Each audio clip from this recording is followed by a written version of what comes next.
What's up YouTube, it's your boy Realize here, bringing you guys another video today. I've not done a video in a couple days. I know I say this like every single video because I keep slacking, kind of running out of ideas, but I'm going to start getting on the grind, getting you guys a video every day since I now am in summer and I'm not in school. So I got some time to grind before Anaheim. There's 14 days before. I know I'm not going to be really focused on YouTube as much as I am playing wise because we only have 14 days and my team needs a lot of work as of now.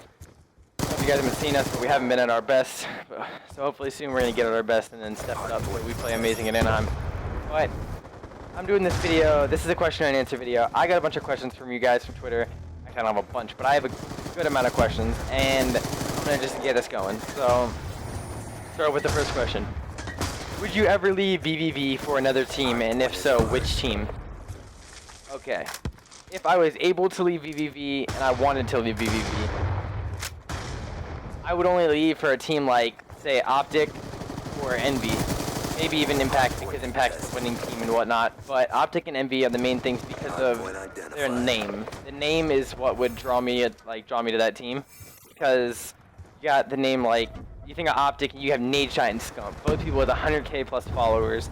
Big Timer and Merc are both huge, and the names are just huge, and that's what would really draw me to actually like joining that team if I had to leave VVV and I had the opportunity to join another team like that. That's who I'd pick is for Optic for the reason of name and fan base and everything like that. Envy, also another big name, also great fan base, and they are one of the most skilled teams in the game. So that's the main reason I would choose that team, but that's basically that question. I mean, there's not really another team I would join unless it was Impact, I guess, because of Impact. Look at the skill, and then, yeah, they've won 4 events and everything. So that kind of draws me as well. But that's that question. Next question. Does VVV scrim any amateur teams? We scrim amateur teams all the time. I don't consider ourselves above teams like amateur teams like TC. Like I understand, like some people may think those don't count as amateur teams. They're really good and they have pro players on them. Really, they don't have pro players on them. They're all amateurs, like TC and Prime. We played Prime yesterday. They beat us, and we don't have a problem scrimming amateur teams. We just want to scrim the best of the best. That's why we don't scrim every single team that we play. Like, say, you see, I don't even know of an amateur team. An amateur team like my brother's team. We don't just go, okay, let's play my brother's team, because they aren't going to Anaheim. That's one reason. Second reason, they aren't a top 8 team, say top 16 team. They aren't where we want to be. They're not going to be competition for us at an event, so we don't really have to worry about playing them. And we just want to have the best practice we can have before Anaheim, because there is only 14 days left, and if we don't have a lot of practice and really good practice, it's not gonna make us better. So scrimming amateur teams is something we do, but we're not gonna do it this close to an event. We're mainly gonna be focusing on playing like the top 8 teams or the top 12 teams and whatnot. Go on to the next one. What do you feel your team will need to do to try to finish top 8 Anaheim? We need to play, like, a lot. We have 14 days. Unfortunately, we're not playing today because Sharp is going to see Superman. I don't know where he's seen Superman, dude. Kentucky, we all know Kentucky don't have no movie theaters. Freaking sitting in the drive-in, like, I don't even know what he's doing, but we're not playing today. I don't think we're playing at all today. To be honest, I'm not sure if we're going to play late, but I don't think we're playing at all today. These next 13 days, we just need to hop on the grind, and we just need to go over stuff. Like, we have not gone over S&D one time. Whenever we play S&D, we're just running around reckless, doing whatever we want to do. We're not even, like, organized at all. So S&D is something we have to work on, and that's the only way we're going to, I see us placing top 3 Anaheim, is grinding and going over every single thing that we do wrong in every single game type and making sure we perfect them. So that's basically it for that, and hardpoint contested. I got another one. I'm gonna just do these last couple. If you were to change one thing in your life at the minute, what would it be? I think it would be, God, that's hard. There's not much I would change because I like my life. I'm in a good position, gaming-wise and non-gaming-wise. I'm in a very good spot. So, there's not really much I would change. I think I would, there's not much I would change, so I can't really answer that right now without having to think into it a lot, and I don't really want to sit here for 5 minutes trying to think of an answer for you guys. So I think I'm pretty set right now, and there's nothing I really would want to change. But here's the next one.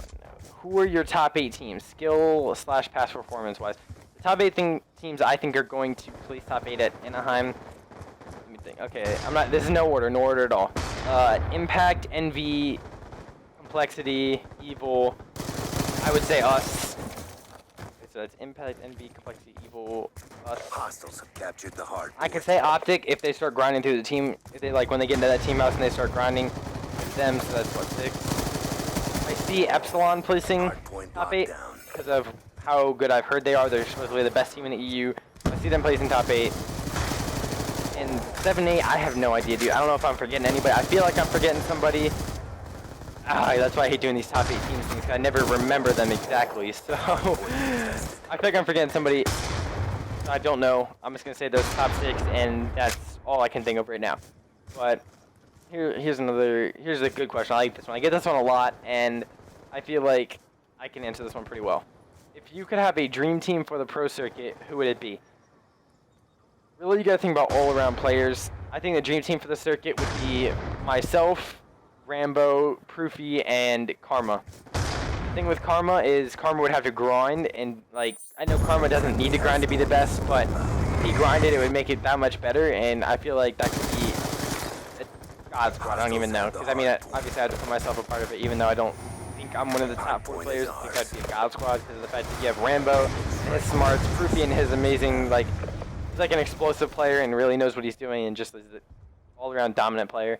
And then you have Karma, who's just supposedly supposed to be the best player in the game right now. So, seeing as he'd have to be on the God squad, and then myself, which I basically you can't even say why, but you guys asked. So, I have 2 more questions. I got, how do you feel about the upcoming event with all the roster changes from all the different teams? I feel like all the teams that just made roster changes are pretty. I think it's a stupid thing to do 14 days away from an event, but you know, you can't really control everything, and people do what they want to do. So I think it's going to be a crazy event competition-wise. It's going to be really crazy when it gets down to the top 12, top 8 teams, because there's so many good teams and so many good players out there now that everyone knows how the game is played and knows what they're doing. I just feel like it's going to be really intense, and I can't wait to play. I really can't wait to be in Anaheim and play. I got my last question, and it is, who inspired you to start gaming and become a pro? There's the person that really inspired me to start gaming. It wasn't really like he inspired me. He's the one that got me into it, and his name is Heroic. Well, his name isn't Heroic. His name is Bradley, and his gamer tag is Heroic. He doesn't really play anymore. He stopped playing because he's got a job and stuff. He's my next door neighbor, and he was the first person that really showed me competitive gaming and showed me what it was. And I've talked about it before, and he basically got me into it and was the reason I started playing. Because without him, I really wouldn't have started playing, and I really appreciate it that he really got me into it, because I never thought I'd be in the position I am now, and I never saw it coming at all. So I am really glad that he did that, and I think if you watch this video, Bradley, thank you for getting me into competitive gaming and all that. So I didn't even answer the second part of that question, but you want to know how I got inspired to become a pro? You don't really get inspired to become a pro. When you start playing competitive, I guess you can say, yeah, I want to become a pro, and I want to do this and this and this to become that pro and be at that place. But that's not really how it happened for me. I kind of just played. I really didn't expect to be in the position I am now. I just kind of expected to play the game and have fun and eventually quit. So Never a doubt. I didn't see it happening, and it did. So I really am surprised by it. I really didn't think I'd ever be this good and be in that situation, but I am, and that's all the questions I have. I'm going to do another one of these videos next week. I think I'm gonna start doing these a lot more, because it seems like people like it and like me answering questions and getting to know me basically. So if you guys enjoyed this video, drop a like, drop a comment, tell me what you guys would like to see more from me, since I am running out of ideas. But if you guys liked it, like it. Dislike it if you didn't like it. Obviously, I don't want you to dislike it. But if you guys want to subscribe to my channel, and I hope you guys enjoyed this. That's it.